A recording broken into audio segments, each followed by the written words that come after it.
Hi everybody, it's Bartie Joyce here, back again with another vlog. For this week's vlog, I was going to talk to you about getting started on YouTube. Obviously, when I first started YouTube, obviously my videos were good at the time, but obviously when you start doing the videos, you want to, obviously your best your ability at the time, and as time goes on, you gain the more of the experiences, and that's when you try and start testing yourself and start making better videos as after you've done I'm on 50 something videos now. I go back to my first ever one, which is obviously I Need You, to the more recent ones. It's I believe that it's more better by up to now, but obviously there's still more things that you can improve on, which is awesome, which is obviously the learning curve of being on YouTube. When you're doing a video, you need to really storyboard it and get your ideas jotted down first, and then you do a thing called B-roll. So you have a few things that you add to it afterwards and things like that. It's really important to do things like that. I always do a little bit of doodles on in my book here. I've thought of all different movie lover tags where I've noted things down, which is obviously as you see, it's not the neatest things, but it's only scruff paper. You're jotting things down. I'm always forever jotting down lyrics and ideas, and so you don't have to go out and spend thousands of pounds on Final Cut Pro and things like that. If you're just giving it a try, free software video editing is called Shortcut. If you have anybody that inspires you on YouTube, you like the way they do their thumbnails, you like the way they do their shots, the videos and that. I'm not saying copying them and things like that, but it's getting the ideas, you're putting your videos into action by trying the similar things what they do. You've got slow pan rounds that you can do. You can do speed it up, where you've got fast bits. You can do low shots, high shots. So coming from somewhere and going past you, you can have it just zoomed right in on something, something that really will go in and then go away. Losing my page there. It's so say let's put someone here who Rufus likes, called Peter McKinnon. He likes the way he does his slow shots and how he talks through what he uses, his cameras, his equipment that he uses, and he's I really like that. And we're not copying him. We're trying to put his experiences into putting them into our videos and making them a bit better as the time goes on. You're not gonna make a perfect video from number one, so that's not gonna happen. I'm now on 53ish. I'm over 50 videos now, and it's just now that I'm beginning to get how about we try this different technique and different ways of doing them. And then that's how you need to obviously improve.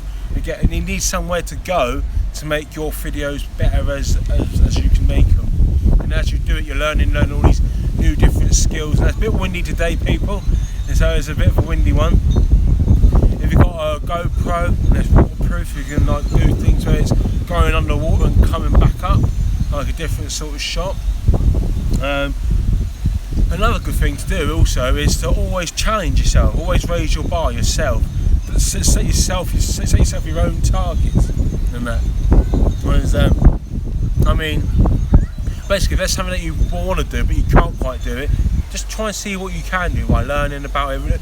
There's loads of YouTube videos out there where you can check them out, whatever you're trying to achieve. Anything you want to do, you can do it really. If you can learn it quickly and that. Yeah. Also, if you download an app on your phone called the Creator Studio app, you can actually check on the actual Creator Studio on each of your videos when the drop-off point is.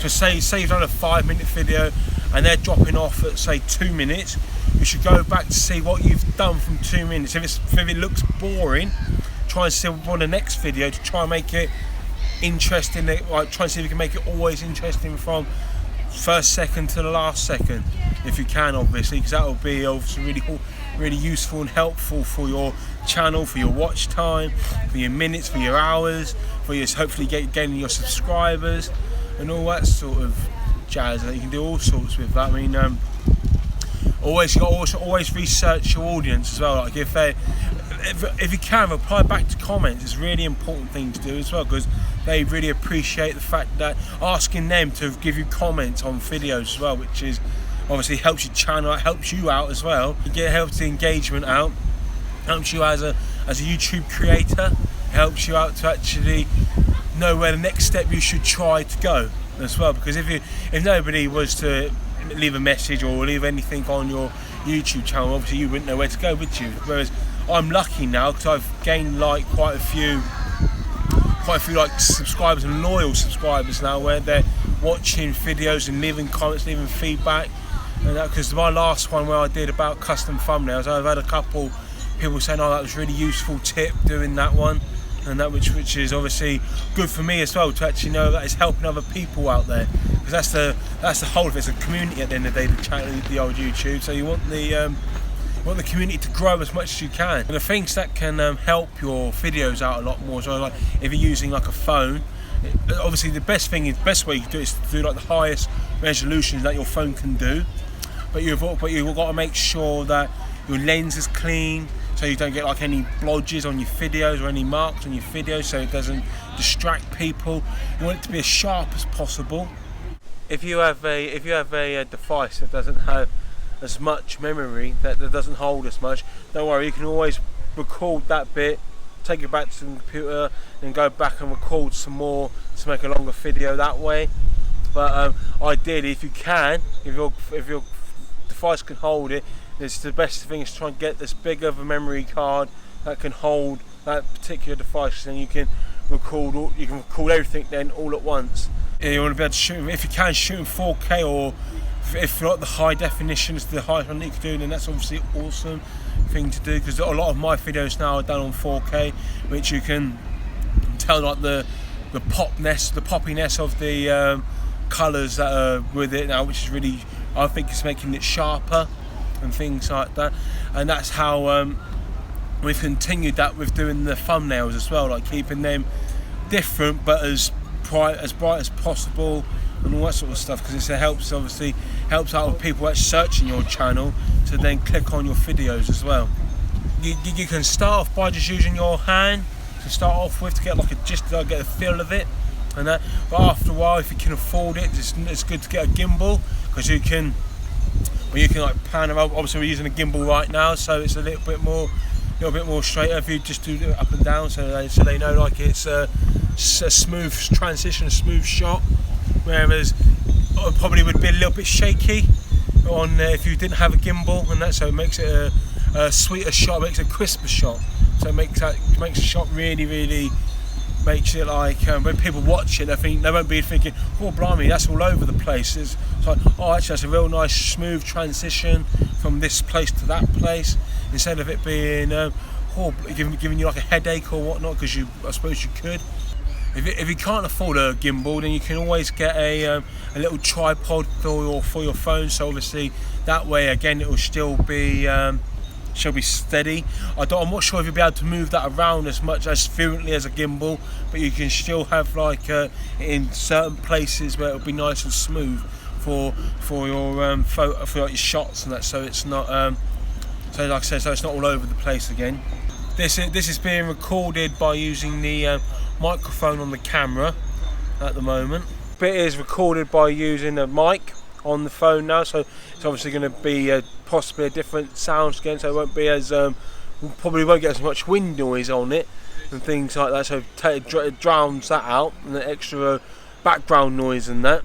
As you obviously when you first start doing your videos, you're going to be like not as smooth with doing them and that, but as time goes on, I mean, when I first started, I had loads of paper around, like making sure that I was a bit like a comfort blanket. Basically, I'd basically read like a script.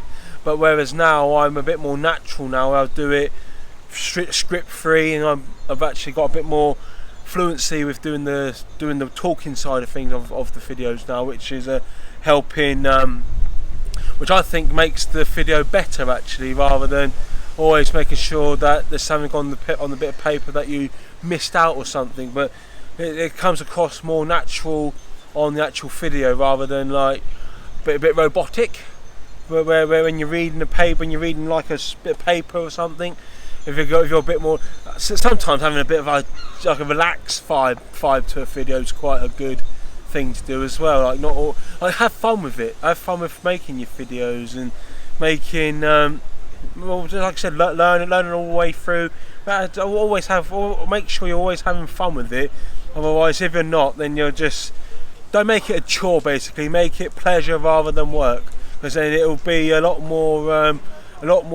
You get a bit more of a kick out of it as well. You get a bit more of like a drug from it. Like you really want to do more videos. You really, I should do another video now. I've got to do this video. You think of another idea, and I've got to do this video now, because that's what I've actually been doing. I mean, I've never done 4 videos before in one day ever, which I never thought I would do, which I did the other week, which was pretty phenomenal.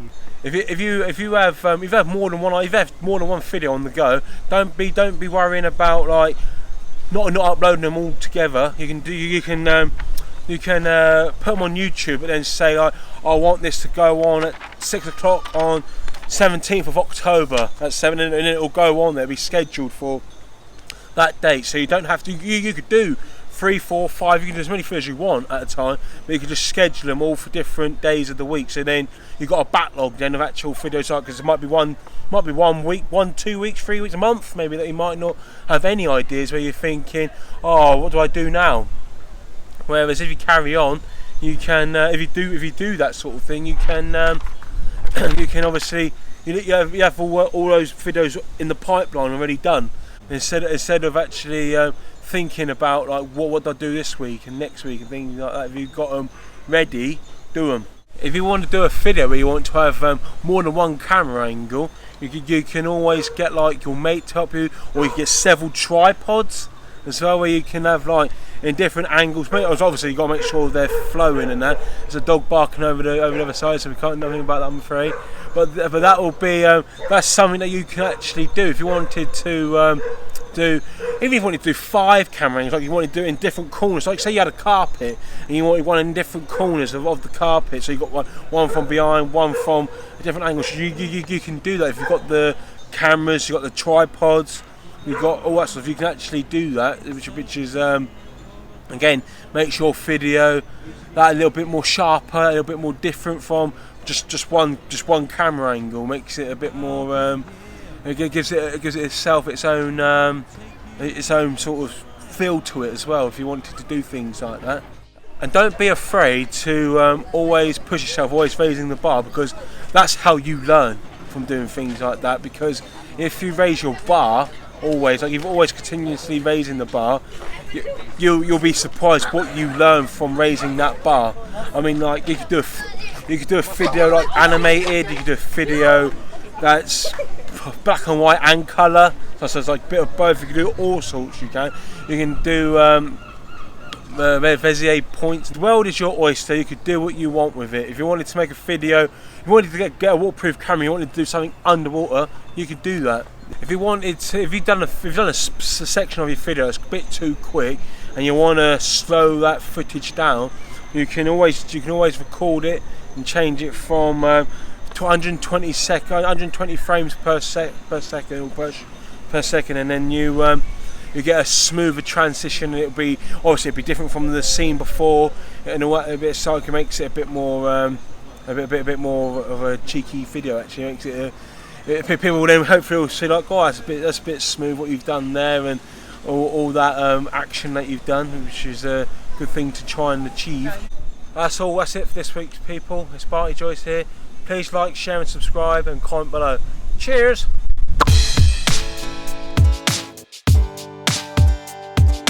One to the 2 to the 2 to the 3.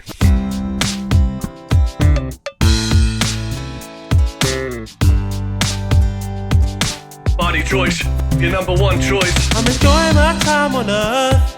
Ever since my birth, I've been given an opportunity to show the world what I can do. If you share the experience with me, you can see how happy we can be.